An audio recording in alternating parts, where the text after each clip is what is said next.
거대한 우주 탐사선이 태양에 접근하고 있습니다. 항성의 무시무시한 열기가 우주선 외벽을 녹이기 시작합니다. 잠시 후 탐사선이 불길에 휩싸입니다. 순식간에 강력한 폭발과 함께 산산조각이 납니다. 정말 슬픈 결말이죠. 만약 사실이라면요. 이건 탐사선이 아니라 3I 아틀라스라는 혜성이었고 사람들의 말과 달리 여전히 멀쩡하게 잘 있습니다. 사실 인터넷에서 3I 아틀라스 혜성이 태양에 가장 가까이 접근했을 때 폭발했다는 소문이 돌았습니다. 하지만 천문학자들은 사실이 아니라고 합니다. 폭발은 없었고 혜성의 핵은 온전해 보입니다. 태양 가까이 지나가는 혜성은 대개 큰 변화를 겪기 때문에 이건 꽤 놀라운 일이죠. 혜성은 얼음과 먼지, 암석 물질이 섞여 있어서 더러운 눈덩이라고 불리기도 합니다. 그래서 태양에 가까이 다가가면 강렬한 열기로 인해 얼음이 기체로 변합니다. 이 기체는 거대한 분출로 뿜어져 나오거나 혜성 주위에 코마라는 구름을 형성하거나 긴 꼬리로 밀려나가기도 합니다. 햇빛은 이 모든 부분을 더 밝게 빛나게 해서 관측 조건만 좋으면 작은 망원경으로도 혜성을 관찰할 수 있습니다. 그런데 이 숨막히는 광경 외에도 태양에 가까이 접근하면 혜성 조각이 떨어져 나가거나 핵 전체가 분열될 수도 있습니다. 물론 일부 혜성은 이 과정을 견뎌내기도 합니다.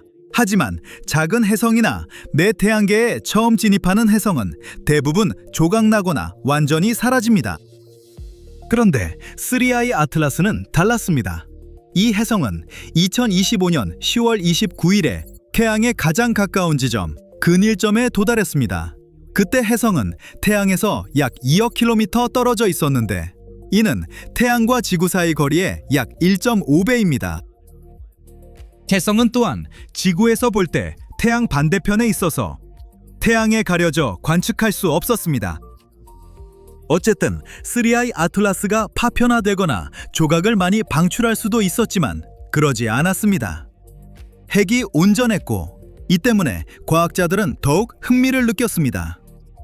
새 사진을 분석한 결과 모든 것이 정상이었습니다. 흥미롭게도 그 전날 일부 사람들은 혜성이 태양 뒤에서 나온 후 조각났다고 생각했습니다. 이 주장은 한 블로그에서 혜성이 질량을 많이 잃었다고 올린 후 퍼졌습니다. 그 블로그는 스페인의 소형 망원경 2대가 11월 9일에 촬영한 사진을 근거로 썼습니다. 사진에는 혜성에서 분출되는 가스 제트가 보였습니다.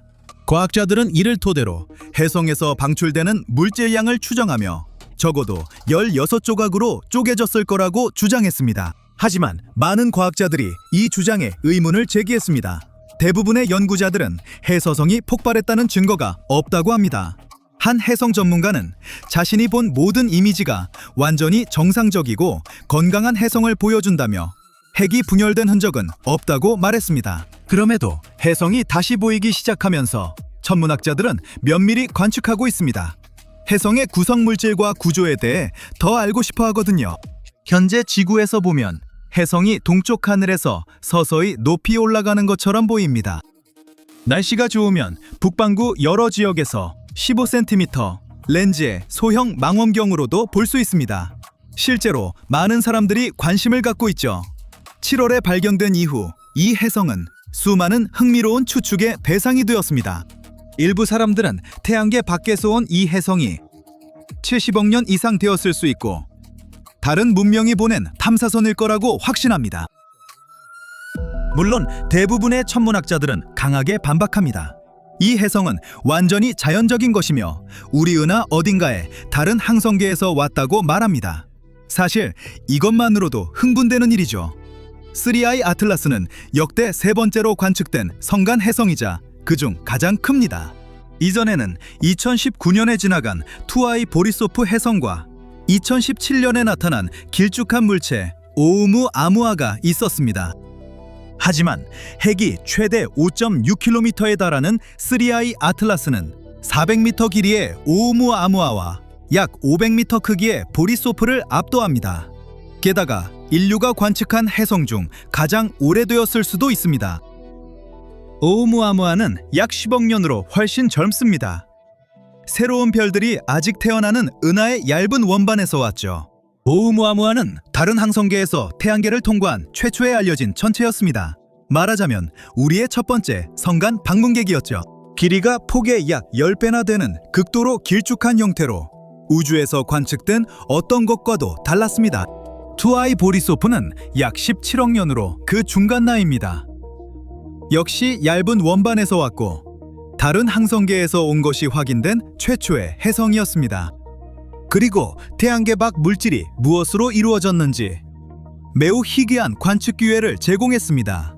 소행성처럼 보였던 오umu아무아와 달리 보리소프는 전형적인 혜성처럼 행동했습니다. 밝은 코마가 있었는데 이는 혜성이 태양에 접근할 때 핵 주위에 형성되는 가스와 먼지로 이루어진 일시적인 대기입니다.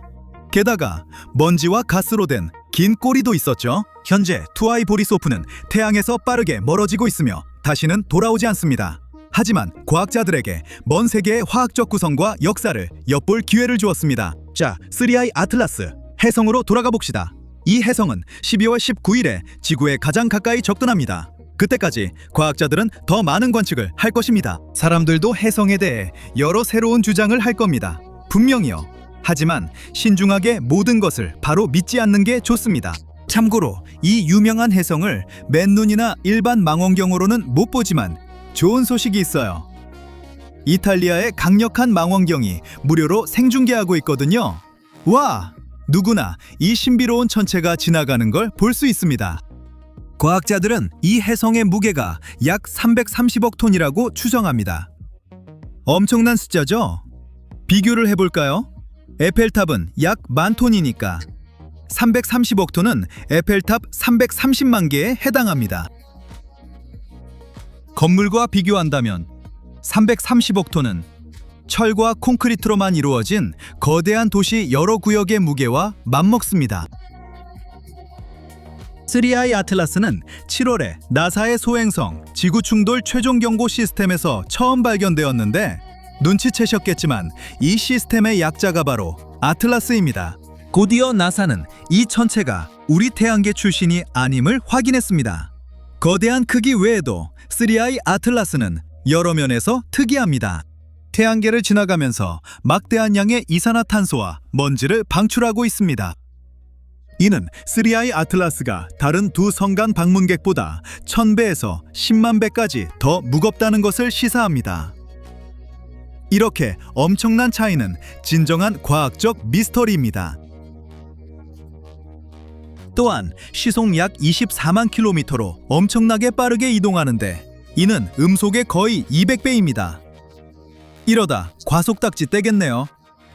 그리고 중력 때문에 곡선 궤도를 따르는 태양계 천체들과 달리 3i 아틀라스는 거의 직선으로 움직입니다. 이것만으로도 특별하죠?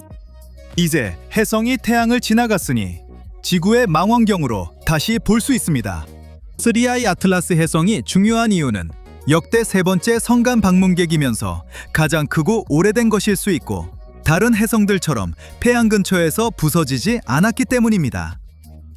이를 연구하면 다른 항성계에 어떤 물질이 있는지, 우리 은하에서 혜성과 행성이 어떻게 형성되는지 더 잘 이해할 수 있습니다. 오늘은 여기까지입니다. 궁금증이 해소되셨다면 좋아요를 누르고 친구들과 공유해주세요. 더 보고 싶으시면 이 영상들을 클릭하고 브라이트 사이드와 함께하세요.